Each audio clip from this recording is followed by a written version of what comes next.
Hello and welcome to Naturally Scott. I'm Scott Harris. This is our 17th podcast, so we are rolling along. And this one is with Hob Osterlund. If you love albatross, you're going to love the podcast. If you don't know albatross, you're going to learn a lot about albatross. But this podcast took a little different turn than I had expected, and it wound up being a lot about spirituality and exploration and some different things that Hob has dealt with her entire life and that we got to share over this podcast.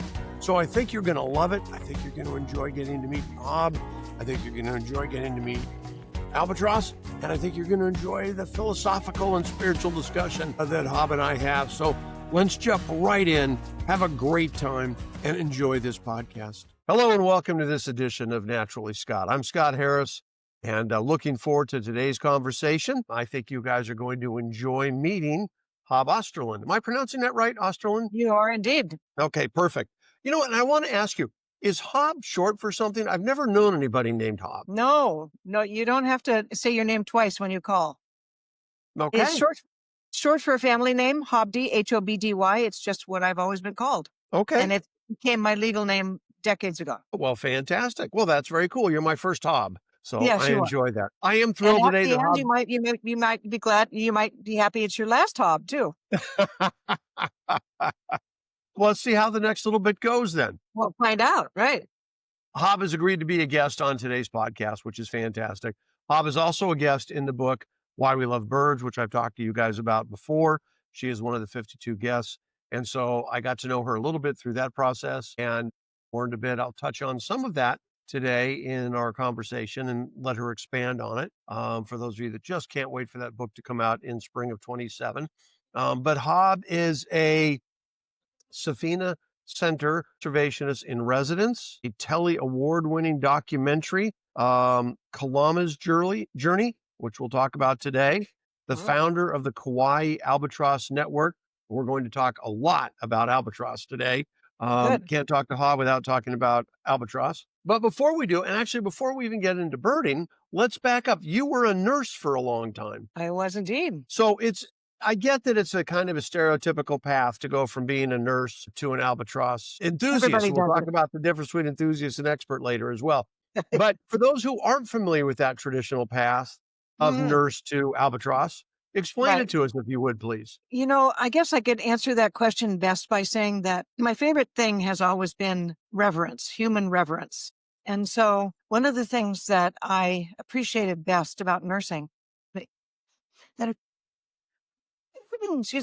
I appreciated best about nursing was the human intimacy aspect. When you have a chance to be around people when they're vulnerable, to be around people when they're dealing with life's greatest issues, you really become part of the family. You become part of some profound conversations that wouldn't happen at a cocktail party. And so the reverence that you get from seeing people at their core, I think was the main source for me, the main reason. And in my last 30 years or so in nursing, I ran a pain and palliative care department and did a lot of... What exactly is that?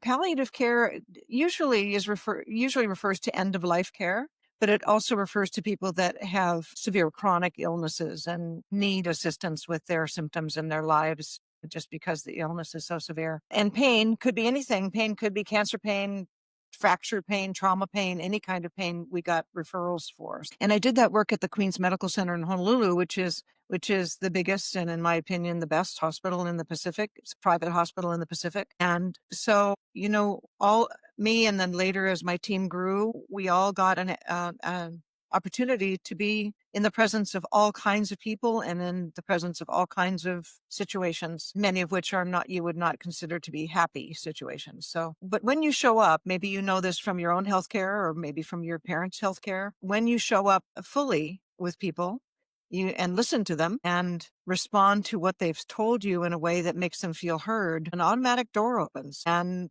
people start really connecting on a very deep level. That's what I enjoyed best about nursing. That's the thing that's a lot of nurses are like that.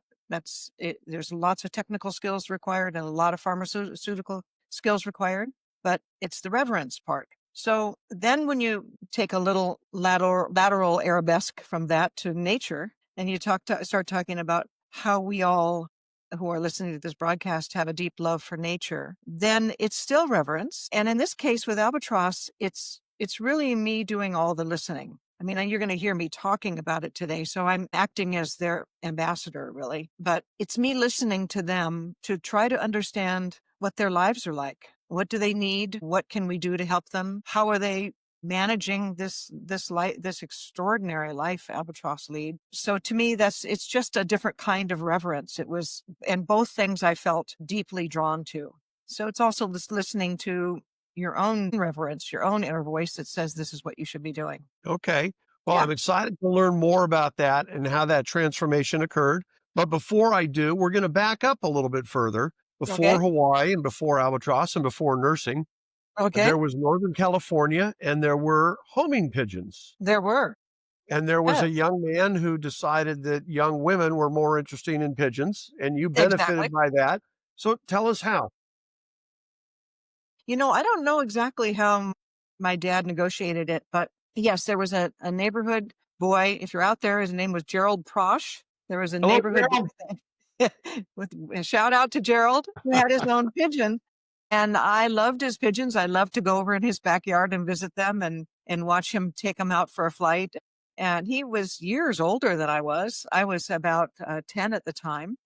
And then around that time, my mom passed away from breast cancer. And my dad, I think, knew intuitively, as he saw Gerald get bored with pigeons and be interested in other kinds of chicks, that maybe this would be a good idea. So next As thing you know, 14-year-old boys are wont to do. as our want to do, yes. And so he somehow that pigeon loft ended up in our backyard, and I inherited a bunch of homing pigeons and a few other fancier ones like rolling pigeons and tumblers and the fantails and those kinds. But mostly I was interested in the birds I could take someplace and release and have them fly back. Which you did once. Was it on a Girl Scout trip? You went to the Sierras and It was a campfire that call. was your first taste of being a news celebrity. That was my first celebrity.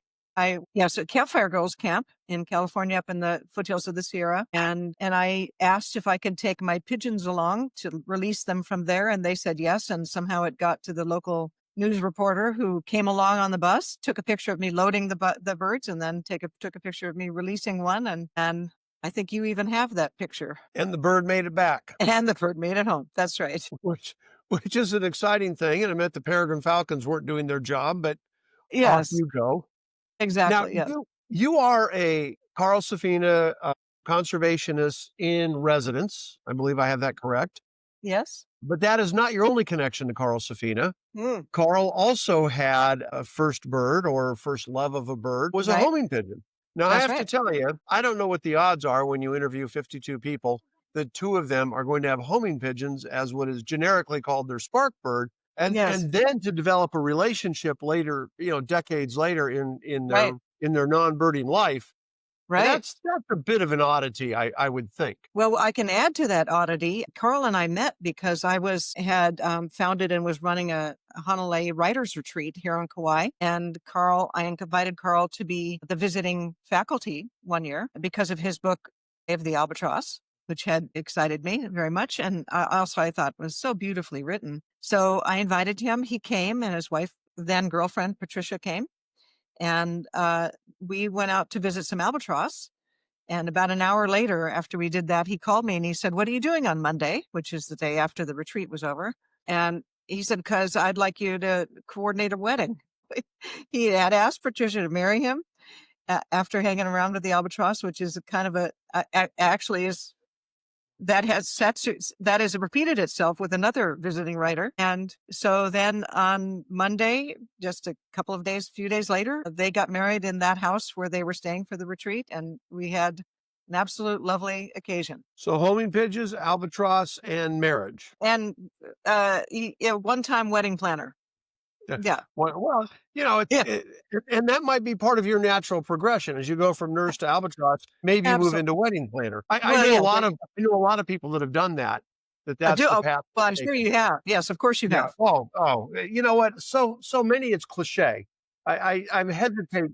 Absolutely. hesitate to even share their names. It's so cliche. I would be embarrassed for you. Yes. Thank you. Thank you for your Well, and kindness. Now, I have to say that if every bride was like Patricia Paladines, I would be a wedding planner because there was no bridezilla going on. She was the most amazing human being. I have also found in the weddings that I've been involved in, and I've officiated some weddings over my life, the less time there is between the date being picked and the actual wedding itself, the less Mhm. likely we are to have bridezillas. There I you think go. the time I think people are like, oh my, they obsess over things, the color of the flower, the Yeah. angle of the forks on the table. But if you ask someone to marry you on Wednesday and the wedding's going to be on Monday, you're just excited to have somebody officiate it, maybe a little champagne and some cake. There And you so I go. think you just don't get that other crap. But when it's 2 years out, Yeah. it's like, Yeah. oh my God, I need to make this has to be giant. What's that Winston Churchill thing when he was asked at the last minute to give a speech? I do not have time to give a short one. I'll have to write a long one because of the work involved in writing a short speech. So anyway, that being the Right. case, Yeah, exactly. I have mentioned a handful of times albatross. We are going to talk specifically about Laysan albatross, which you have said to me is not only your favorite bird, nothing else even comes close. And we're going to talk about how that passion developed. And again, Mhm. among my guests, and I wouldn't have known this, which doesn't make it important in either way, but albatross are quite popular with a large number of birders. Dorian Anderson, who has been a guest, that's his favorite bird. Scott Edwards, who has been a guest, that's his favorite bird. Debbie Shearwater, that is her Naturally. favorite. Her favorite day was about albatross. And Yeah. Lynn Scarlett, her favorite day was about albatross, Laysan albatross on Midway Island. And Yes. so, again, I love this connection. I interviewed 52 people for the book, and for 5 of them, albatross play a significant role in their birding life. And everybody who's in this book, birding plays a significant role in their overall life. Yeah. That being said, I'm going to throw albatross aside for a minute because in previous conversation, you waxed philosophic and poetic about sandhill cranes. And Mm. I actually thought I'm transcribing our conversation. I transcribe the conversations so that I can put them into the book, Why We Love Birds. I was working on that today to refresh me about some of our conversation. And as you were describing the sandhill cranes, I thought, this is a poem. I don't know if you write poetry. I don't know if that's how you think, but the way you describe sandhill cranes, it was a poem. Mm. And so now I'm putting you under the stress, but I would love you to talk about your passion for Mm. sandhill cranes. Huh. I don't remember what I said to you, I'll give except you a couple hints. Traveling okay. back eons in time Yeah. was one of my favorites. Mhm. The purring as they landed, the murmuring as they woke up, Yeah. and your love for the Platte River Valley in March. Yeah. Every March, I feel my bones start pulling me toward the Platte River Valley. I've only been twice, but it's such an ancient act, these birds flying. I don't know how many millions of years they've been doing this, but you do feel like both with albatross and with sandhill cranes that time has in some ways stood still, that you are either you're traveling backward into some time before what we consider to be civilization, or else some other sort of mind meld has happened that you can't really name it, or you can only feel it. But seeing those birds fly overhead and the snow geese too, flying overhead by the tens of thousands, and he's seeing layers of birds from just above you by 20 feet all the way up to almost as high as you can see, birds all on the move. Wow. That amount of migration, that richness of migration to me is just utter magic. And again, reverence, just deep reverence for it. And just on the silly side, if you have not seen a sandhill crane dance, you need to pause this podcast, jump over to YouTube and look up sandhill cranes dancing, because I don't think there's anything like it in nature. I don't think there's another species of any animal that it just brings pure joy. Yeah. You've got these 4-foot tall, gorgeous birds. Yeah. There's bright red on their beak and their face, and Right. it's just, and they're spectacular. And then they start this crazy dance. That old line about dance like nobody's watching. Right. Sandhill cranes have put that in their DNA. Albert Laysan Laysan Albatross have that too. The way they dance. When I use social media almost exclusively for the purpose of talking about albatross and other birds. And when I put on a dance video of albatross, I get more hits and more shares than anything else I ever post, because they moo and they whinny and they point to the sky and they sniff their armpits and they bow to each other before they begin, and it's the ritual of the dance and the music they make while they're doing it is just absolutely riveting. Hob, if you could send me one or two of your favorites, we'll embed those in this podcast. Sure. Okay. Right here as you're talking about them, because I think that would be fantastic to share Okay. with the audience. And as you're making that note, we're going to go one more time down the memory lane, because I made a note to ask you about, you were earning your BS from Cal Berkeley, and something happened in your senior thesis that triggered action or passion in you. And what was that? Yeah, I declared an individual major at Cal called ecological geography. Ecology was a new word in those days. And, it was a time of great questioning of everything, really, late 60s, early 70s at Cal. And so I declared an individual major, and my senior thesis involved backpacking for the summer in Mineral King. And Mineral King, you might remember, in the foothills of the Sierras, actually farther up into the Sierras, in Sequoia National Park, Disney was wanting to create a ski resort. And so I was there to document why it shouldn't happen. I was very, very mini Aaron Brockovich. And so that's what I did for that summer, was backpack there. And that reverence for where I was, the absolute gorgeousness of what I saw, the beauty, the serenity, that combined with sort of the assumption at Berkeley that if you care, you're going to be an activist of some kind, put that into my cells. And my family was that way too. My family and generations of my family have always assumed that whatever you do, you're going to be of service, that there will be service that you will do to your community, for your community. And so it was a combination of those things, of my commitment to nature and my commitment to action around them, rather than just thinking and talking and writing about it. But, well, I guess writing is a form of action for sure. But it was one step in the process that got me to writing this book and to this work that I'm doing with Albatross, that I'll do for the rest of my life. Well, fantastic. Unless you go into wedding planning. Unless I go into wedding planning. Obviously, I'll have to talk to Patricia about that. Yeah, that's right. There's potential for a third career. Yeah. Well, I could do both. Well, there you go. You're a woman of substance. There's a lot of different things you can do. And I'd like to see that business card, by the way, Albatross enthusiast and wedding planner and former RN. You are a 6th generation Hawaiian resident. Correct. Do I have that right? Okay. And your grandmother's cousin wrote a book called Hawaiian Mythology, and you and your ancestors have a lot to do with your connection to, is it pronounced Molai or Moli? Moli. Moli. Okay. So tell us about 6 generations. Tell us about the book, and tell us how your ancestors led you to having a connection with Moli. Tell us what Moli is. So Moli is the Hawaiian word for albatross, for the Laysan albatross. And they are native here and nested here likely for millions of years before humans arrived. And then they disappeared. They were for about 1,000 years. They were way too easy to catch and eliminate from the landscape for a while. But they remained at sea. And were they caught for food?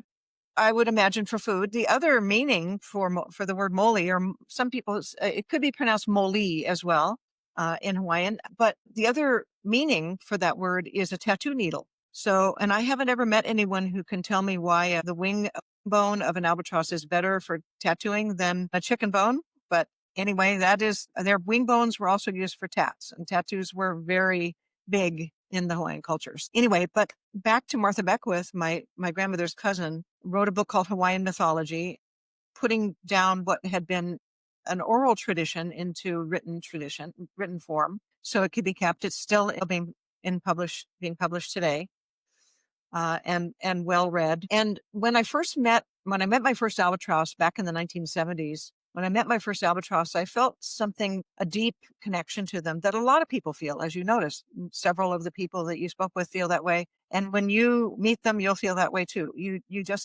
there's a such a greatness, and they're so beautiful, such a greatness to them, and such a calm to them. And I was doing some photography, got some pictures, and framed one of the shots, and I carried that around from household to household for decades, never really knowing what my connection was until I started reading my grandmother's cousin book, Martha Beckwith's book, and discovered the concept of Aumakua. Aumakua in Hawaiian might be similar to a Native American or First Nation totem animals. I don't know if it's exactly the same thing, but for Aumakua, it's an animal or a place. It could even be a type of rain, a type of wind, but it is something that is an ancestor of yours who's there to guide you, protect you, warn you. And how you know who your Aumakua is how you feel when you're around them. Lots of Hawaiian families have their own family Aumakua that they, like a shark, for example, or a honu, a green sea turtle, could be a family Aumakua over generations. For me, that was the best explanation for it, that this was my Aumakua and that they were here to guide me and protect me and warn me, and that I was here to serve them. And you felt that, and you had that picture and all that. And at that time, you were still doing the nursing, right? Yes, I was. Okay. But then you had a life-altering moment I when did. you decided to devote or dedicate your life to the mole. So Yeah. what was that moment? Well, what happened was I was taking some photos of albatross up on a hillside, all by myself, How and long ago they. was this? This was, gosh, I would say this is maybe uh, 12, 13 years ago, something like that. Okay. So anyway, I was taking pictures of these birds dancing up on the bluff. We call it the singles bar here, when the teenagers come and everybody's all dancing with each other and nobody's really chosen a mate yet, but they're all enjoying the boogie. And so I was photographing that and really riveted to it. And all of a sudden I noticed a shadow by my shoulder and it startled me. I didn't know who it was, and it needn't have. It was an albatross hiking up the hill to join the boogie. And as she walked by, she stepped on my foot and didn't even notice me. She kept on walking and I sobbed.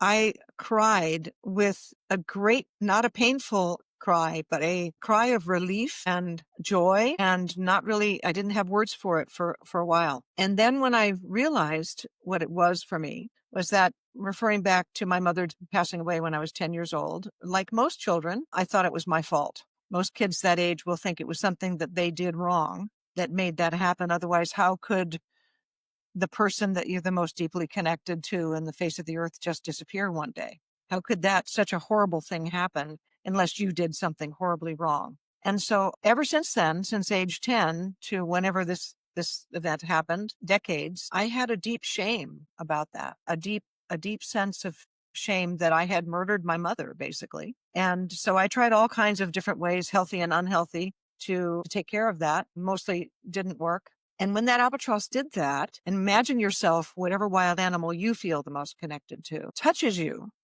physically touches you without alarm, I all of a sudden had the visceral understanding that I was not a murderer. That albatross would have been afraid of me if I had been a murderer. But that albatross not only walked close by, but stepped on my foot walking by, and therefore telling me, you're safe. You are a safe person. You're not a murderer, really. So if you would imagine, I know you've had experiences with animals like this too, but I mean, for all of us who go out in nature and look for animals, if a wolf walks by your path right in front of you, or an elephant touches your face, or a bird lands on your shoulder, right? There is a magic to it. It's such an extraordinary gift for that animal to trust you so much, or be curious about you, or even sounds funny, but even more flattering, considers you moot. What I wrote in my book was that I was as irrelevant as a root, and that I'd never had higher praise. Was the relief that you felt immediate? Yes. So you used the word magic, and it was a couple of years ago now. I was up in Montana, and I was looking for northern hawk owl, which is the last the last raptor I needed, the last of the 53 in the lower 48 states. In Hawaii, you guys have the Hawaiian hawk, brilliantly and creatively named, by the way, the Hawaiian hawk. Mm. But He has a here in the Hawaiian hat. yes, and here in That's the the weapon. yeah, in the continental, we have 48, and the northern hawk owl was my last one. I did find it one evening. I'd gotten a call that there was one in Wise River, Montana, and I went to see it. And there were two other people there, which made it easy to find. And we watched it for a while, and it was great. The next morning, I went back, and there was nobody else there. It was me, and the owl was in the exact same place. It was on a, a, a no longer used power pole or telephone pole. So it was only the pole, no wires, and the bird was on top of it. I got out of my car. I'm a pretty big guy. I'm 6 foot. I'm over 200 pounds. And I leaned against my car at the very back of the car, and I watched this bird for 2 hours. Now I moved. I mean, I wasn't jogging up and down the road, but it was cold. It was below zero. I saw it hunt a couple of times, and then finally it dropped down from the pole. It was about 15 feet across a dirt road. And about a foot and a half from the ground, it did a 90-degree turn and flew straight at me. And with its left wing, it brushed my left leg. And then it took off. It continued, finished going across the street and took off. And I spent 3 days looking for it and never saw it again. And I've used the word magical and I've used the word spiritual. I've yet to find the perfect word to describe, but I did break down in tears. I absolutely felt that bird brushed my leg 100% on breath. Clearly, the bird knew I was there. And one of the great flyers in the world. It did not have to come anywhere near me. It brushed my leg for a reason. It Right. wasn't aggressive. It wasn't, taking over territory. It wasn't, Right. there was a communication there that I think is similar Yeah. to what you went through, where this was different than many of the encounters that we have with animals in nature. And it's one of the reasons that I try to share with people the value of going out in nature. There's a lot of value to a hike or a walk, or there Right. certainly is, or a National Geographic cruise or whatever, where you're moving and looking and going, regardless of the pace. But there's a lot to be said for just being there, being Yeah. in the moment and making that moment last hours, because I Yeah. think the animals get comfortable with you. They start to realize, okay, Hob's not a threat. Scott's not here to shoot me or steal my voles or whatever is going on. And Yeah. then somehow there's a connection made that I don't think we understand, but I think they do. I think your albatross understood, and I think my hawk owl understood. Right. And and Yeah. that's different from the squirrels that you feed in the park and everybody feeds them. And by the way, I think squirrels are great. Or the Florida scrub jays, Mm. that land on your head and stuff, because that's their way of saying, give me a peanut. The Yeah. the albatross was asking nothing of you. And No. nor was this hawk owl That's asking anything of me. Wanted that nothing in return. Gave me a gift that's a that's really, really key point right there. That's a very key point because so much of what we do is transactional. yes. So much of what we do in our lives is transactional. I'm going to be nice to this person so they do this thing for me. Yep. Or I'm going to manipulate this situation so something happens to my benefit, right? When relationships of any kind are non-transactional, this great beauty appears. Yes. And when people often say to me, "Don't you want to bring those albatross home for a pet?" And I say, "Absolutely not. That is the opposite of what I want to do. I want them to be freely themselves, and all I want is to watch them. I don't need them to love me back. It isn't if I go up and pet it that it's going to come back and pet me back, a puppy. This is No. an animal that does not want to be petted, does not want me to come touch it, but so the love is one way in that way. My love for them is one. They aren't going to reciprocate with that kind of love. But I'm not asking them to. And Mhm. because there's not that expectation, or because there's not that transactional nature to it, like we often have in sometimes all of our human relationships, boy, something extraordinary happens. The other thing I want to say is about your story is that so many times I have been among albatross for a long, maybe an hour, 2 hours, 3 hours, wherever I'm observing. And then it's time to go. And I know it's time to go. When I'm photographing them, I'm always doing it thinking of the viewer, thinking of what image can I get that's going to tell the story that I want to be told. What video in particular is going to tell what's going on with this mother and chick, or this mated pair, or whatever's happened, or these grieving parents, what's going on with them. And so I'm always looking for that moment. And then I might decide, well, you know what? I'm not going to get it this time. That's okay. That's why I don't have any of those birds that you're disappointed in that you don't see. What do you call them? I forgot. Nemesis birds. Yeah, that's why I don't have any nemesis birds, because I don't have the expectation that it's going to happen. So, but so many times, just as I'm walking away, something like you describe happens. Something and that you go ahead. I'm sorry. no, I think in that is a suggestion to you that the universe is benevolent. And Yes, and despite all the pain and the heartbreaks and the awful, horrible things that are going on, the universe itself is benevolent, and you can feel it in nature if you allow yourself if to you're be there. open to it. Yeah. And you mentioned a couple of minutes ago, you used the word, you like your albatross to be free. I think Mhm. the freer they are, the freer we are. Exactly. Yeah, When exactly. I wrestle a lot with the concept of zoos, because on one hand, it makes my heart ache to see an animal that would roam hundreds of miles if left to its own devices. On Yeah, the other hand, I understand the value that maybe you and I have had an opportunity to travel, and some people will never see the beautiful right. animals of Africa, or, whatever it might be, unless Right. they're in there. And so, kind of like a natural history museum, do we sacrifice a couple to a life of, you know, being caged up, being imprisoned, in order for Right. people to see things so anyway, that being the case, having had an opportunity to see these birds or these animals in the wild, I don't get nearly that joy or satisfaction seeing them at a zoo. Right. But, in the last year, I've had an opportunity to see all of the megafauna in Eastern Africa, having spent a few weeks down there, and amazing birds, including 3 new species of goshawk for me. Mm. I've watched humpbacks within the last few months breach in the Santa Barbara Channel in Southern California, at year-old stomping grounds in Monterey, and just a couple months ago up in Alaska, and got to see that.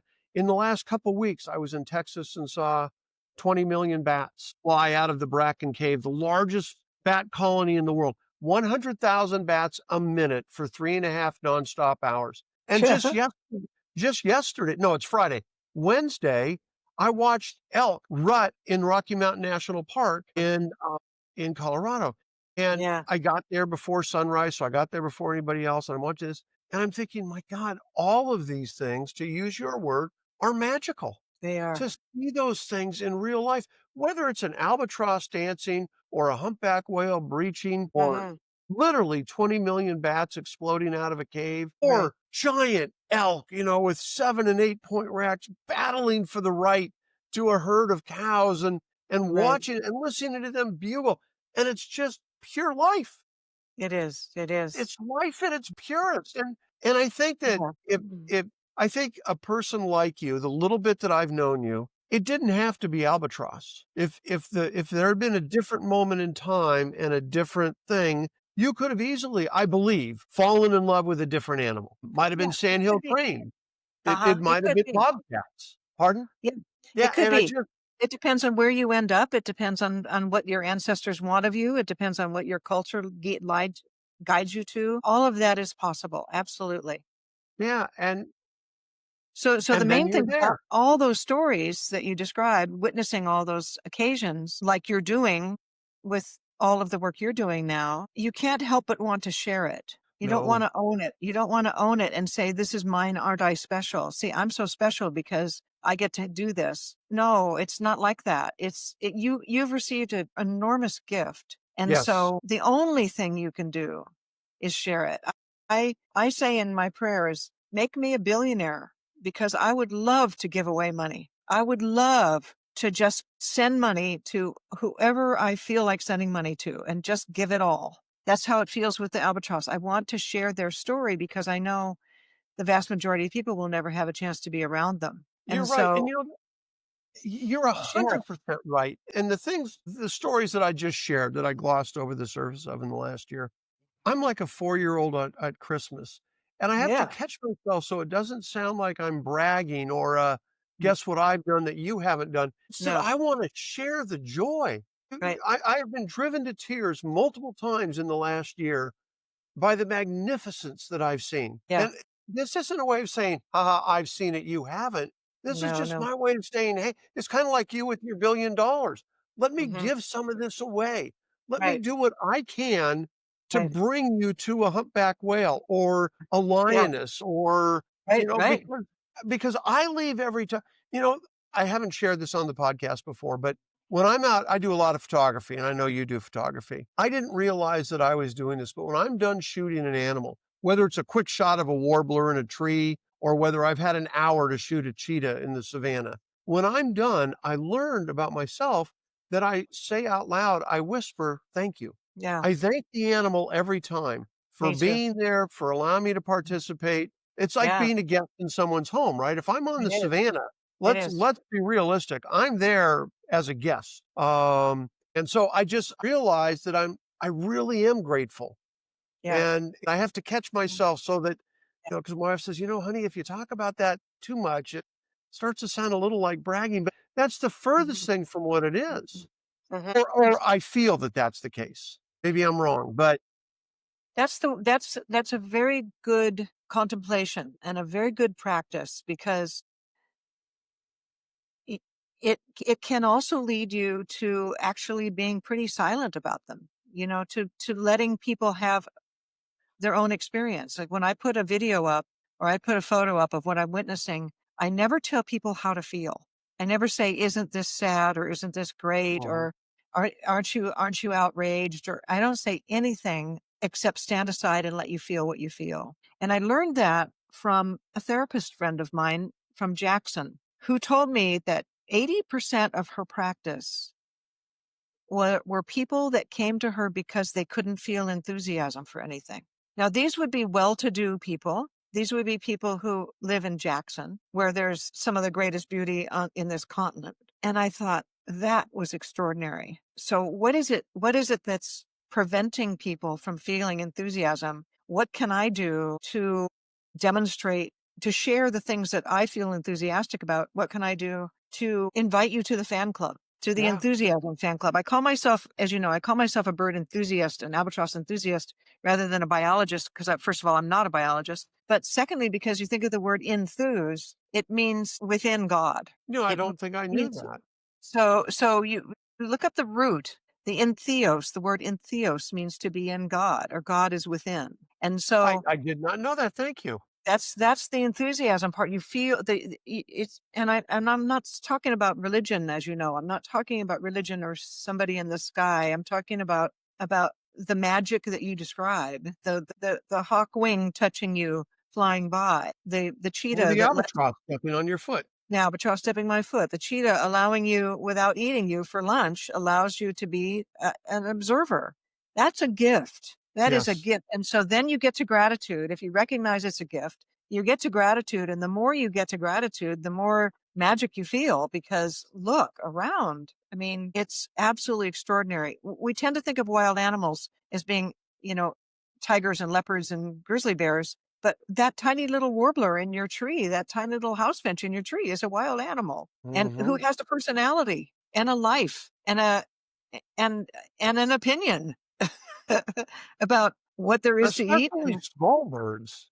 Yeah. Small birds have huge Yeah. opinions.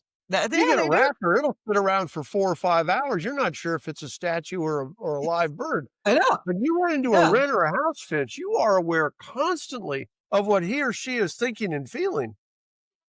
exactly. Anyway, we're on the same page there, and I love Yeah. that page. Yeah. And I think that anybody who is grateful for the things they see in nature understand this conversation. And Mhm. I doubt that anyone's watching this podcast that doesn't understand that. But I do feel terrible for people who don't because there is Well, then, so much yeah. joy. So let's give them the joy, and I want Let's to, do it. and I know we don't have much time left, so I want to add a story to that connects us here, Please. which is I have a lot of cards left oh, of questions. well, we have to have a part two. When I become a wedding planner, then we'll do part two. And Um, I do my wedding anyway, podcast. yeah, right. So I know you've interviewed the great Cy Montgomery, and one of her book, Birdology, which is the book I'm going to recommend. Her birdology changed my life, and it changed my life, and it is the reason why we're sitting here today. If you love to trace things back to how things happened, how this Yep. thing led to this thing. So I read birdology. I thought I was just riveted to the falconry chapter. I really got to go to a falconry class someday in my life if I'm ever got the good fortune to do that. So I was invited to speak at a conference in Atlanta. And I thought, well, what birds are near there? And I realized, well, if you're from Hawaii, New Hampshire is near Atlanta. And it happened to be on a date that would coincided with a weekend falconry workshop in New Hampshire, which is the same one that Cy went to. So I enlisted for that workshop. And then I invited my friend Jessica, who lives in New York City, to join me. She decided to join me. So here we are at this workshop. Well, Cy happened to be there. So I'm telling Cy about albatross. She's telling me about everything. I'm telling her about everything. And then she says, well, you have got to meet my publisher. You've got to meet Leslie Meredith, who works for Simon & Schuster. And so she gives me her contact information. I'm thinking, oh, right, this person from Simon & Schuster is going to be really interested in meeting with me. I don't even have a chapter of a book, much less ever published a book.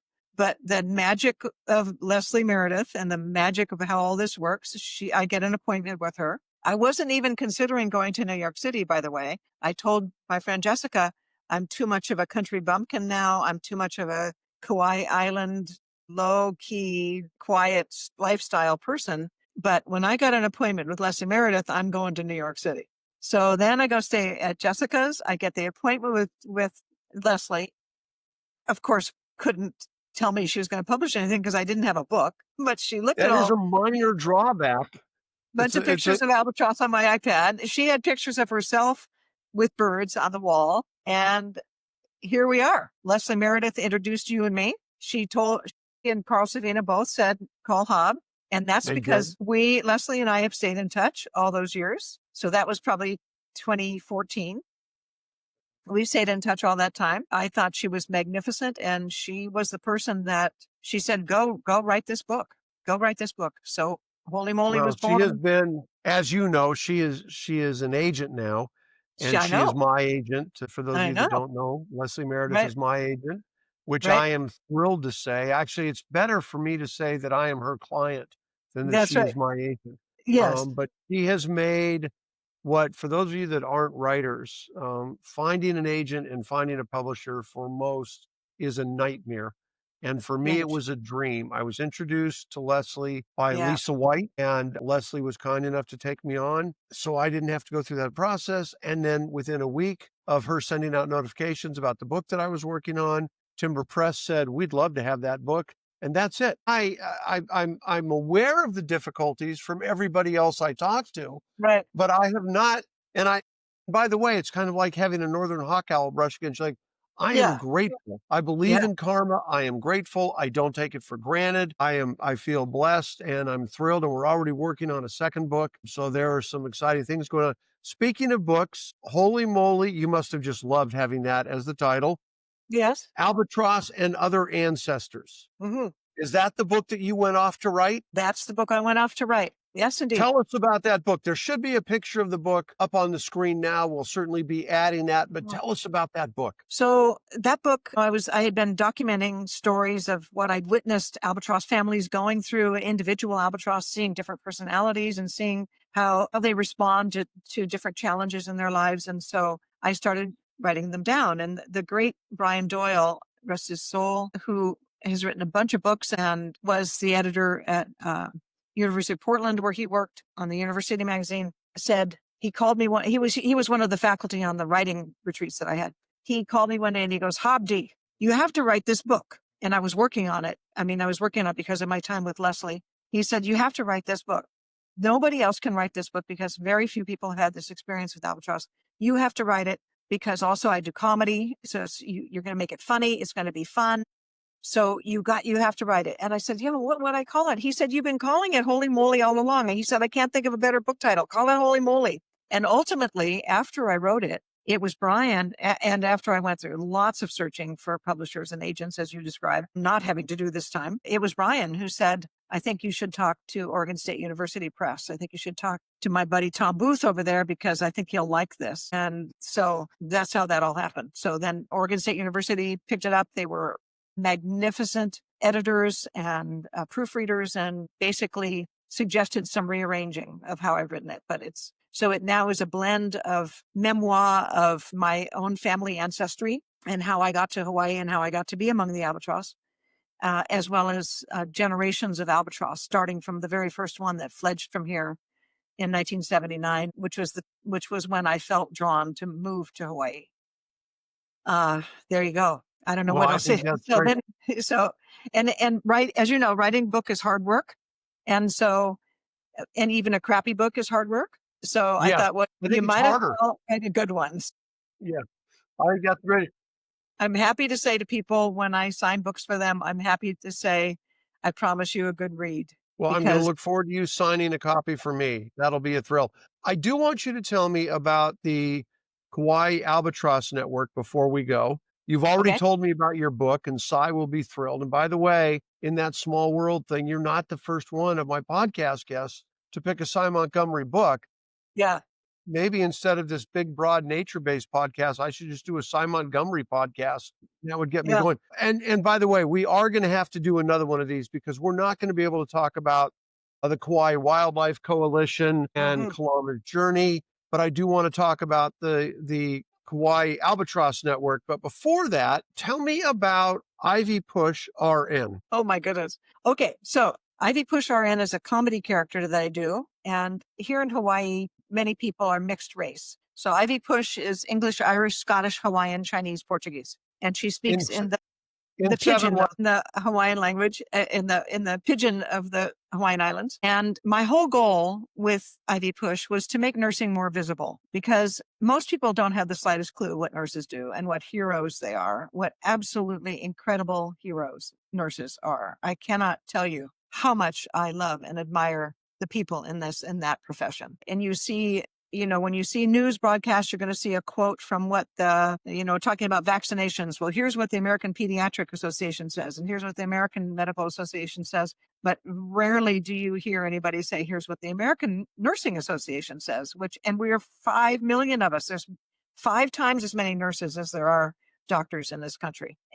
But most of us will say, it was a team. It wasn't just me. It's a team of us, which is always true. There's no such thing as one person. So anyway, I could see how invisible nurses were. And I could also see that there were such extraordinarily difficult life and death circumstances that they were dealing with all the time, that I wanted to create comedy that walked that very razor's edge between being too heavy of a topic, or being too disrespectful of a topic by laughing at it. So I do that about resuscitation and the terminally ill, for example.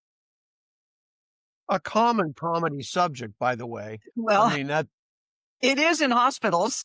I So imagine it is. yeah, I mean, there's so many things in hospitals, so many things in healthcare that are really tough topics. So go to my Vimeo channel, where you saw the Kalama's journey, and you'll see one of the two Ivy Push performances. They're both professionally filmed, 45-minute performances in front of nursing audiences, and you'll see how the nurses react to being seen Okay, by and one of their we'll own. throw that up on the screen and hopefully get some people over there to see it. Yes, yes. Yeah. So She understands. before I let you go, tell me about the Kauaʻi Albatross Network. Okay. The Kauaʻi Albatross Network I founded about 15 years ago or so, because 2/3 of the albatross on Kauai nest on private land. A third of them nest on federal refuge land at the magnificent Kilauea Point National Wildlife Refuge, which everybody who has the resources and the time and the health can come visit should. But there's a bunch of private land where they nest on. Albatross nest where they feel like. And so, they'll land on coastal properties on Kauai. So, uh, and most of those landowners wouldn't otherwise know anything about these birds and what they need to protect them. So I made it my business to connect with a lot of those folks. And there's about 11 miles of coastline between Anahola and Princeville where they nest. And so there's a whole bunch of us that do all kinds of things to make sure that they get protected, keep the predators away as much as possible, that we do trapping, that we do keep fences intact, that the government agencies and the private people and the property managers are all talking to each other. And And try to keep the feral cats away. cat issue is huge. Yeah, a huge issue. Yeah, so it's all of that. It's all the conversations that happen as a result, and we all have respect for each other, and the government agency people don't have the resources, the time. Often they're getting sliced right and left. We all have to stand up and be part of the solution to this. It's about protecting habitat. It's about protecting the birds, and it's about protecting the human spirit from despair. Well, let's hope that more people do that. I think it's a great adventure, and I appreciate you being here, and being a part of this. And since I still have a stack of cards with questions on it, I'm going Yeah. to invite you back next year to do this again, so that we Okay. can. Yeah, right. I've got questions. I just throw 'em. Right about now, the email should be on the screen. My email. If you've got any questions of me, send them. If you've got any questions for Hob, send me, and I'll get them to her. Yeah. And we will see if we can't facilitate getting you some answers. If you have an opportunity, if you're watching this on YouTube, to subscribe or like or comment, it's important to do that. If you just watch this podcast for an hour with Hob, I want to get that message out to as many people as possible. You'll notice there's no ads or anything on this. It's not a revenue Right. generating process. It is a way of making people aware of the Oh, things that are out there. And quite honestly, selfishly, it's a way for me to have a reason to call Hob and say, I'd like to have a couple conversations with you. I want to write thank a you. chapter and have a podcast. That makes me Pardon? want to add something, which is I do bird guiding here, and that organically became the fundraising arm of the Kauaʻi Albatross Network. So a Okay. way that people can actually help support the birds here is to come see them, and you can do that just by going to Kilauea Point, or you can do that with me guiding you. And those resources and that love that you put out there for these birds will help them.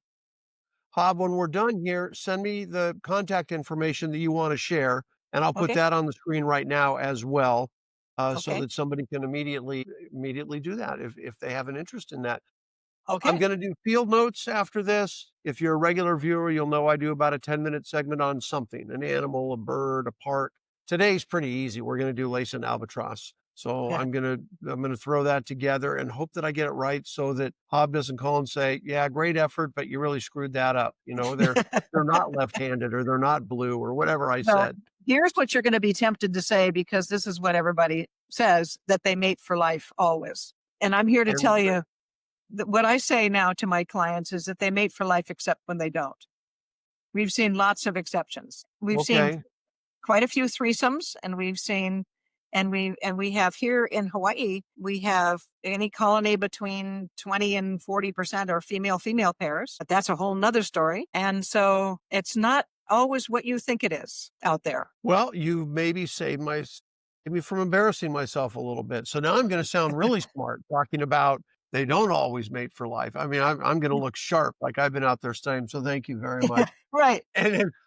And Hob, really thoroughly, I have enjoyed the conversation. I hope our guests have as well, and the Thank you. audience is enjoying that. And I do want to have you back on there, because there's so much more for you to share, and so much more for you to let our audience know about. But as I wrap this up, and as I do every time, I'm asking everybody out there to stay safe and to stay curious. Thank you for joining Hob and I today, and we'll see you soon. Take care. Thanks for your time, Scott. Thank you. Hello, and welcome to the 17th edition of Field Notes. I'm kind of excited that we're 17 deep, and I hope you're enjoying listening to them and watching them as much as I am and recording them. Today, we're going to be talking about albatross. So if you just finished up the Hob Osterlund podcast, which was number 17, you'll know why we're doing that. And if not, and you get a chance to watch it later, please do. But we're going to be talking about albatross, and specifically Laysan albatross. Albatross are some badass birds, man. We're going to share some of the facts that'll kind of share that. They've got a 6 to 7 foot wingspan.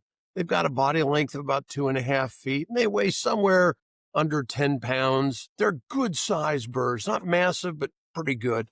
There's about 2 million albatross worldwide, 1,000 breeding pairs. And so it's a reasonably large population. They seem to be doing okay. We went through some periods where we almost lost the albatross. There was the hunting of them for feathers, military activity. They've got very isolated areas that they're willing to breed at. Military activity intruded on that. And that caused their numbers to plummet. But they're coming back now, and they're coming back strong, and it's a great thing to see. Over the course of their lifetime, which is about 40 to 60 years normally, they can fly literally millions of miles. They are amazing flyers, and they're master soarers. So they can travel thousands of miles at a time, rarely needing to flap their wings. They are absolute masters of the wind. And since they spend months at a time in the air and over the ocean, it's important that they can do that. They can literally circumnavigate the globe in less than a year, which is a remarkable thing when you think about it. They only recently returned to Kauaʻi, one of the islands in Hawaii, and so they now have 400 nesting pairs of Laysan Albatross on Kauaʻi. So that little population is growing. It's doing fantastic. In Hawaii, they are known as moli, M-O-L-I, and they have a rich cultural history. They're tied closely to the Hawaiian culture, which is pretty cool. 99% of the world's Laysan albatross population breeds on the northwest Hawaiian island, mostly at Midway. Midway is a massive Laysan albatross nesting area. It's only about 50 people that live there year-round, but hundreds of thousands of albatross. And if you got a chance to watch our podcast a while back with Lynn Scarlett, that was her favorite birding day, was the day she spent on Midway Island, which is pretty cool. So one of the things about albatross that I learned from Hob is that they do return to the same colonies every year. A lot of birds do that. They've got nest fidelity, which means they want to return. But these ones return to the exact same square foot, right exactly where they left, which can create some battles, by the way, because if you've got a female that was born in this nest over here, and then a male that was born in a nest, say 100 feet away, when they get together and become a couple and they want a nest, they both want to have it at the exact spot where they were born and raised. So they go back and forth a little bit. My guess is the female generally wins, but maybe that's anthropomorphizing. The albatross are, when they leave Kauaʻi or leave Midway, they're generally gone 3 to 5 years, just flying throughout the world, covering those hundreds of thousands of miles that they tend to do. And they come back at that 3 to 5 year mark.